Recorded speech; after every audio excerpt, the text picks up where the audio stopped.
Amen. Well, may God grant that I would speak His word.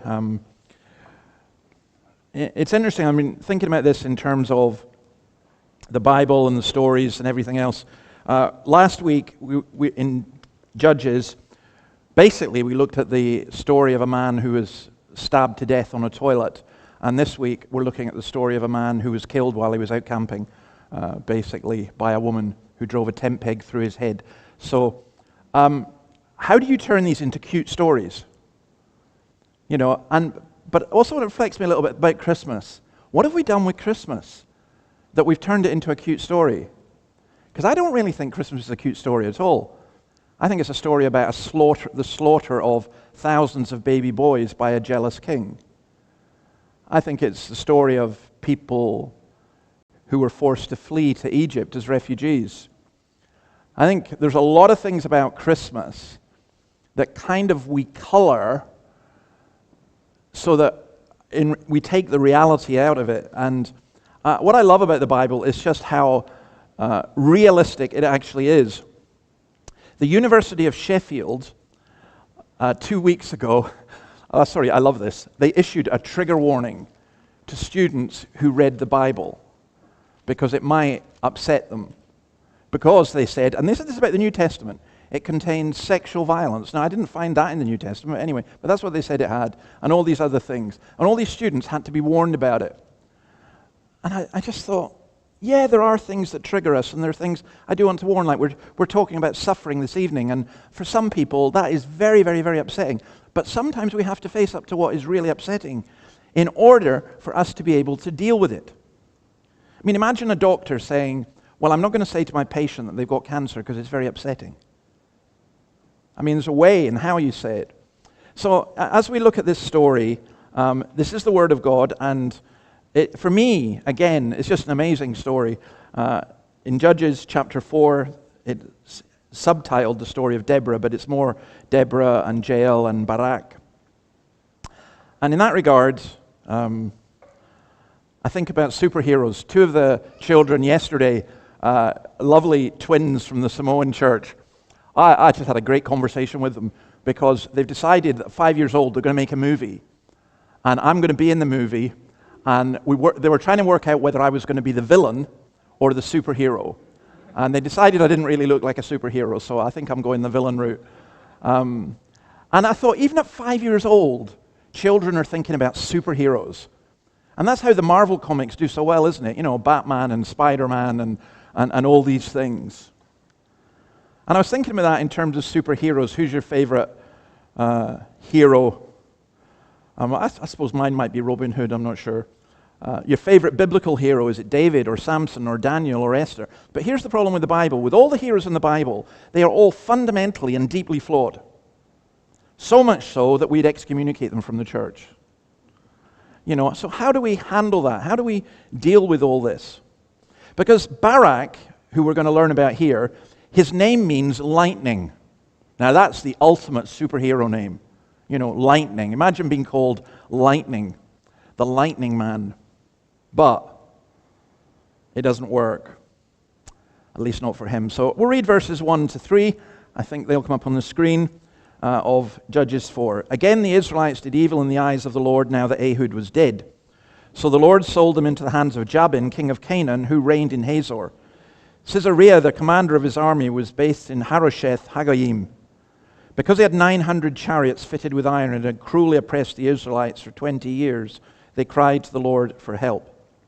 Now, this is a pattern that is going to be repeated again and again in Judges. In fact, my son, when he preached through this, said the greatest difficulty was how repetitious it is.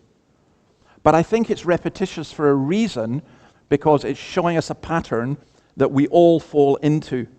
And it's that, you know, God blesses us, we relax, back off a bit, head into sin, and there's all different kinds of things happen.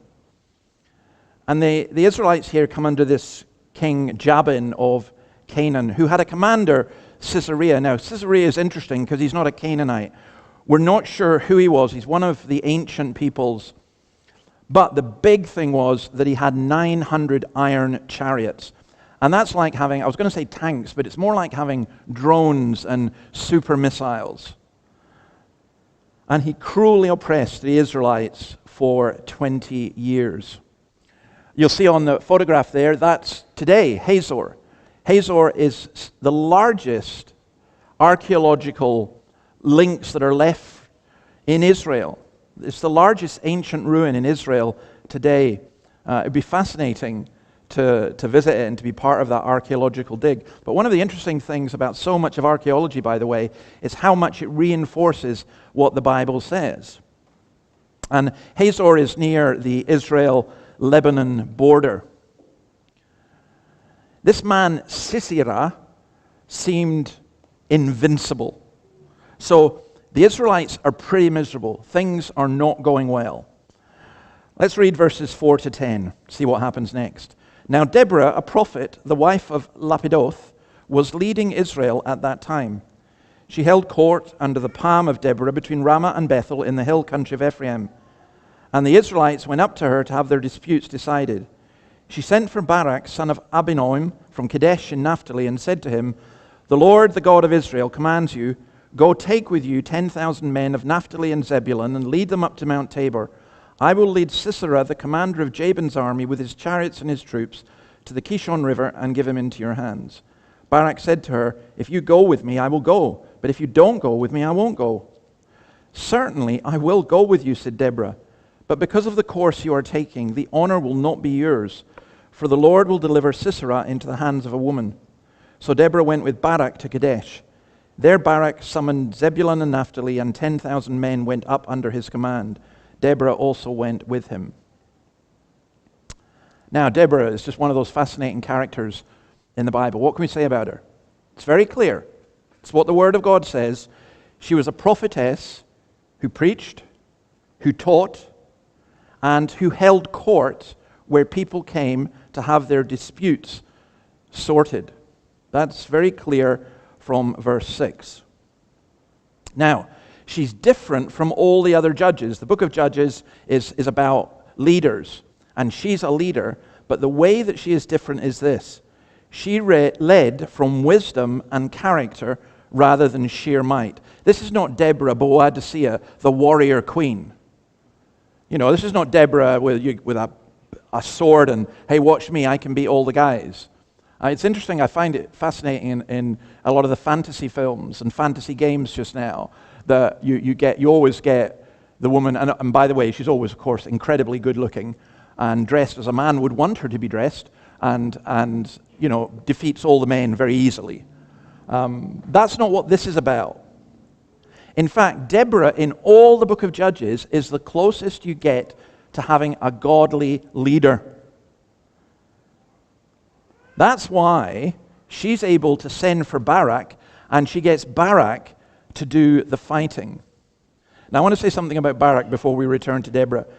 In Canaanite mythology, Balak was pictured as riding on the storm clouds, waving a club of thunder in one hand and a spear of lightning in the other, doing battle with Yam, the chaos monster of the sea.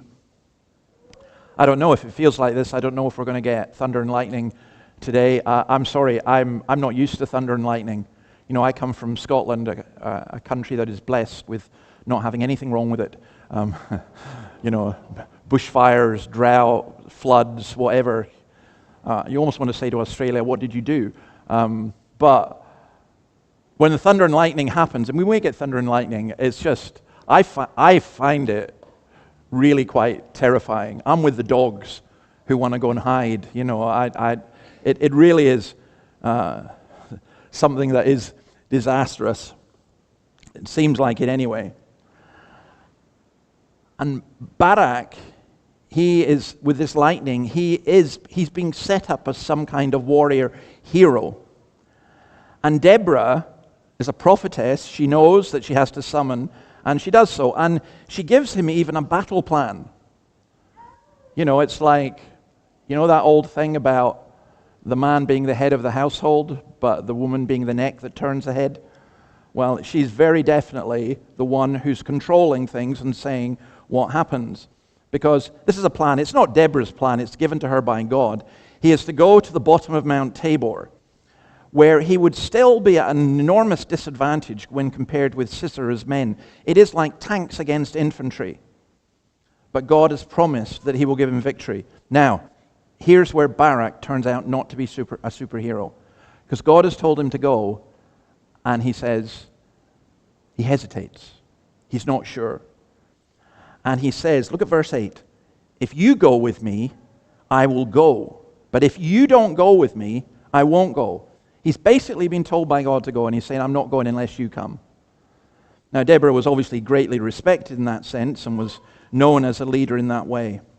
And I think this is definitely a fault within Barak, because Deborah says, well, you won't get the honor now of this. So, I want to deal with the elephant in the room here, because so far where we've gone is there are people, Deborah's mentioned all the time. One of the most controversial subjects you can ever mention in church is women in leadership. You know, it's just don't go there. Don't mention that. Don't mention children. Don't mention money. Those are the three rules for preachers who want to stay out of trouble. Well, I'll go all three. What's being said here? Now, there's a general principle, and this is really important to understand the Bible. We must always read passages within the context of the book and the Testament of which they are part. And we also need to be really careful not to read narrative as prescription. Narrative is description. We're going to read about a woman who took a tent peg and drove it through someone's head. This is not advocating that this is what you should do to your enemies, right? That's description, not prescription. I think there are two mistakes in looking at this, and Tim Keller is very helpful in pointing this out. The one is a more traditional view which says that, well, Deborah was an anomaly. It's just because there was no men. The men were all useless, and so a woman took over. That's always the excuse that's used, by the way, and sometimes with great justification. But the problem with that traditionalist view is that Deborah is clearly called by God to be a prophetess. But the second mistake that's made is what might be termed a more liberal view, which insists that anything a man can do, a woman can do, and dismisses gender differences as socially constructed fictions. And that's an enormous error which the church falls into and the society falls into as well. Men and women are different, and to remove that difference does a great deal of harm. Now, different doesn't mean superior. There are things that women can do that men cannot. And there are things that men can do that women cannot. That's very important. Deborah, for example, is different as a woman because she doesn't go out and fight. She's not a warrior. She cannot lead an army. And she has to include someone whose abilities will complement hers. And yet she was the leader of Israel. Now, the issue here gets even more complicated because we need to realize that at this point, Israel was a civil society governed by God. So there are examples of the state punishing crimes which are now the functions of the church, if you like. And there are examples of what we'd call the church in the Old Testament acting like the state. And in fact, the two were one. Now, I'll give you an example of that. In Israel, the Passover was celebrated by the state. We really, really do not want the state ordering us when to do communion. And we don't want the state punishing people because their doctrine is wrong. So there is a distinction and there is a difference. Now, I find the most helpful way of looking at all of this, so I think the background is important, that in the Old Testament there are three great offices: the prophet, the priest, and the king. Christ ultimately is the ultimate prophet, the ultimate priest, the ultimate king.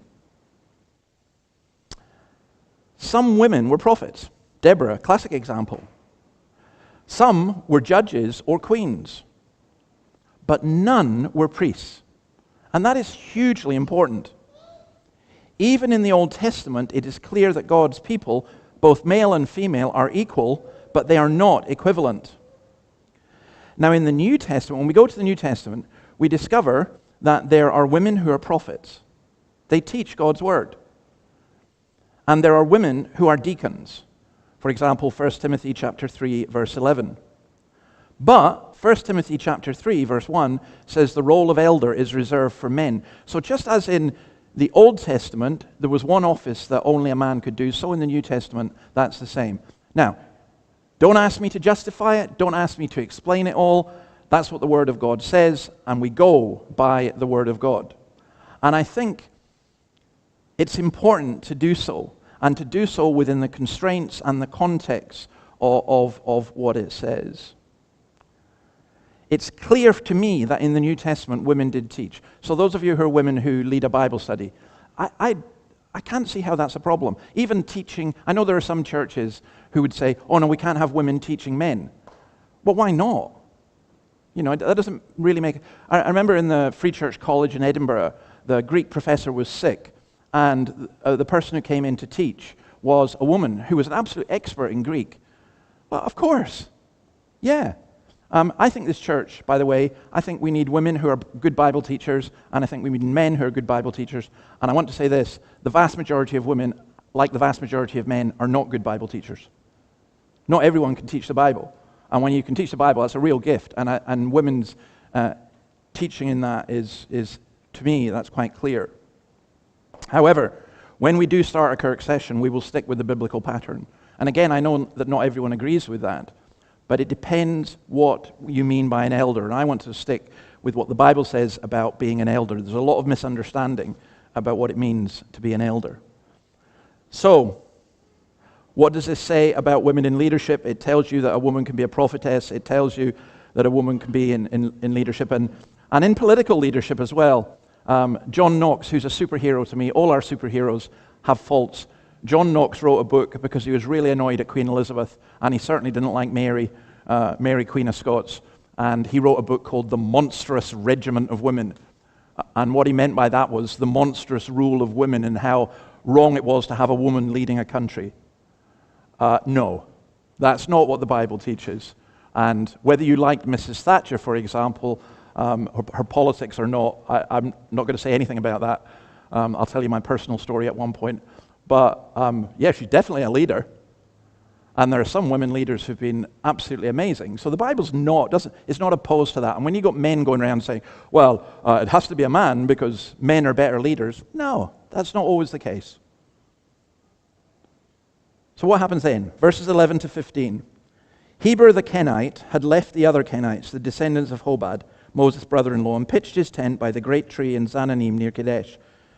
When they told Sisera that Barak son of Abinoam had gone up to Mount Tabor, Sisera summoned from Harosh Hagoyim to the Kishon River all his men and his 900 chariots fitted with iron. Then Deborah said to Barak, go, this is the day the Lord has given Sisera into your hands. Has not the Lord gone ahead of you? So Barak went down to Mount Tabor with 10,000 men following him. At Barak's advance, the Lord routed Sisera and all his chariots and army by the sword. And Sisera got down from his chariot and fled on foot. So, this honestly, this is an amazing victory. This is one of the great victories in world history because it was so impossible.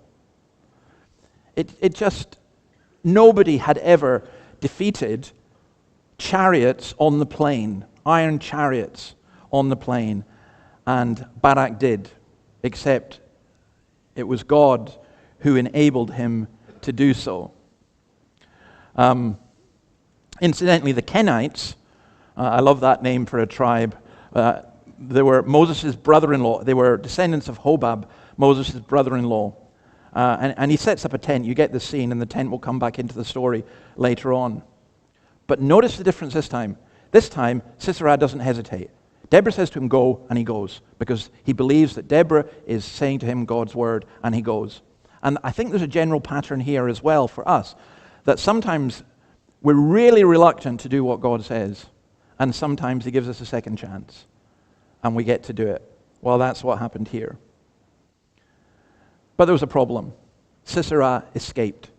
He got down from his chariot, and he fled on foot.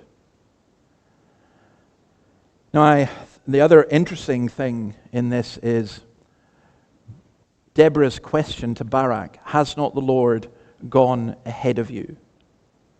In other words, God had prepared the way. I think when God tells us to do something, how he tells us is through his word, we're convicted by it, and we go ahead, he so often prepares the way. And it seems almost impossible to us, but he really does. I mean, I've experienced it so many times in my own life that God hasn't said, if you do this, then this will happen, and this will happen, and this will happen. But I found that when I do it, I see, wait, what was I worried about? The Lord has opened the door. Sometimes he shows you the open door. Another time he says, just walk through that door and you'll see what's going to happen.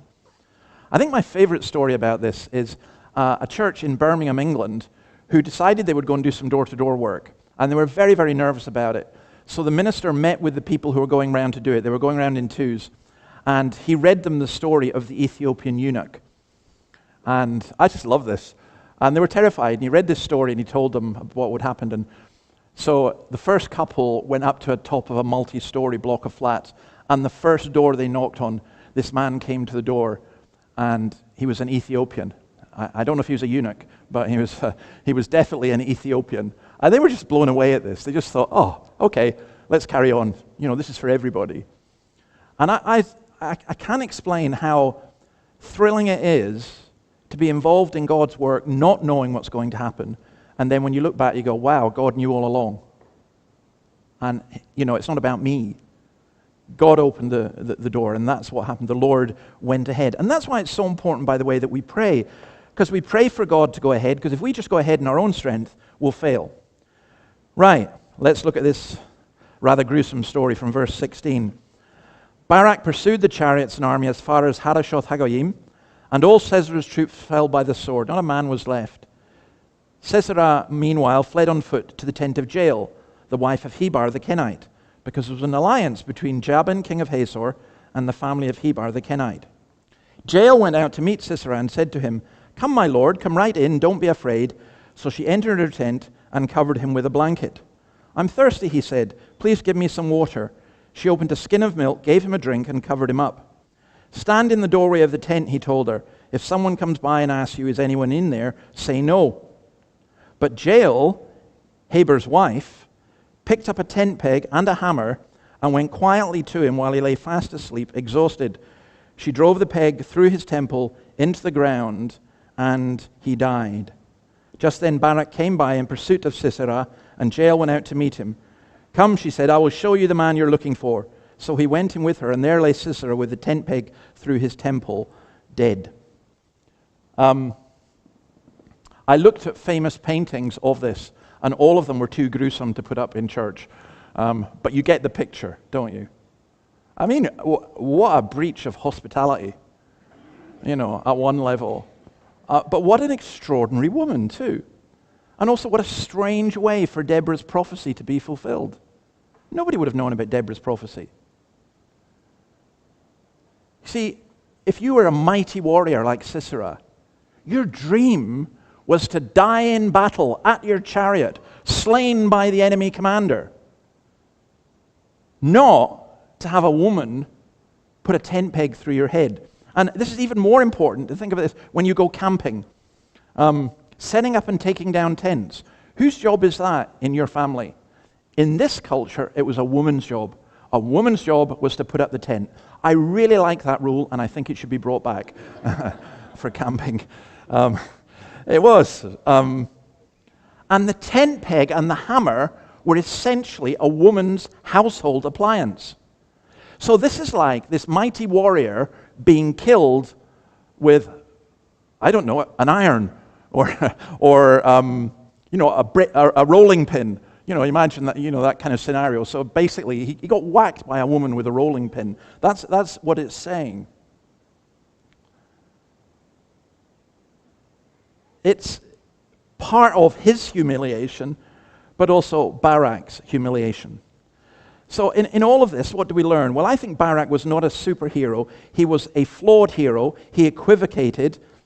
But the Lord sent Barak to deliver Israel through Deborah, who was also sent to deliver Israel. Barak was called and commissioned by him and used mightily by him for Israel's good. And he did that through winning a major battle.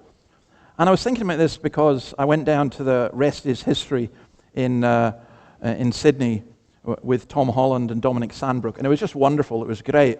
Really, really, really enjoyed it. But it was quite funny because they said, we've come to Australia, so we have to make it about Australian heroes, and they couldn't think of any. So they did Russell Crowe, who's really a New Zealander, playing a Roman soldier, and they used that as an excuse to discuss Rome. And they used, I can't remember who the other one was, Mel Gibson, actually. And that was another. It was just fascinating. But they were talking about flawed heroes. And think about Winston Churchill. You know, in many ways, Winston Churchill was a horrible man. He drank a lot. He's very arrogant. He made enormous mistakes at Gallipoli, which Australians remember, and in Norway. And yet, God used him to defeat the Nazis. I think without Churchill, Britain would have been defeated. God uses flawed people. That's not to encourage us in our flaws, but it's just to say, look, if God can use someone like Barak, he can use me. And notice he did so through his faith as well. In Hebrews 11:32, what more shall I say? I do not have time to tell about Gideon, Barak, Samson, and Jephthah, about David and Samuel and the prophets, who through faith conquered kingdoms, administered justice, and gained what was promised, who shut the mouths of lions. See, Barak learned from his mistake. When he went to the bottom of Mount Tabor to go with 10,000 men, which sounds a lot but was not, across 12 miles of open country, ideally suited for chariots, that took nerves of steel and a leader who would not falter and men who would follow him into the very jaws of death. But most of all, it took an unwavering trust in God, that he believed what God had said. He believed God's word, and that word that came to him through a woman. That's the point of it all there. And the point of all of this is that the glory ultimately goes to God. It is God who wins, not Deborah or Barak. And by the way, that's where I think a huge amount of our troubles with leadership and stuff in the church is this. We view leadership from a worldly way. This is about my honor and my strength. I did an amazing interview with Jeff Bullock, who was one of the founders of Hillsong. Jeff Bullock is the man who wrote the music for Hillsong. It wasn't called Hillsong, he called it Hillsong. And I did this interview with Jeff. He now lives up in Port Stephens, and it was an amazing interview because we're just about to release it on Rima, because he questions whether he was even a Christian when he was writing these songs. And that's a stunning thing. And then he says that it all went wrong, and it was because of pride and money and power, and he was part of it, and he went wrong. And it's only now that he's beginning to come back after many years. And I think when we organize the church like a corporation, or when we organize it like a social club, or when we regard particular offices as being places of great honor and we want them, we misunderstand and we get it wrong. The point is that we are to go with God and we are to go with His Word. And men and women equally serve Him. And that is hugely important. I cannot stress this enough. The fact that I stand up here and teach God's Word does not make me any more important than any person in here.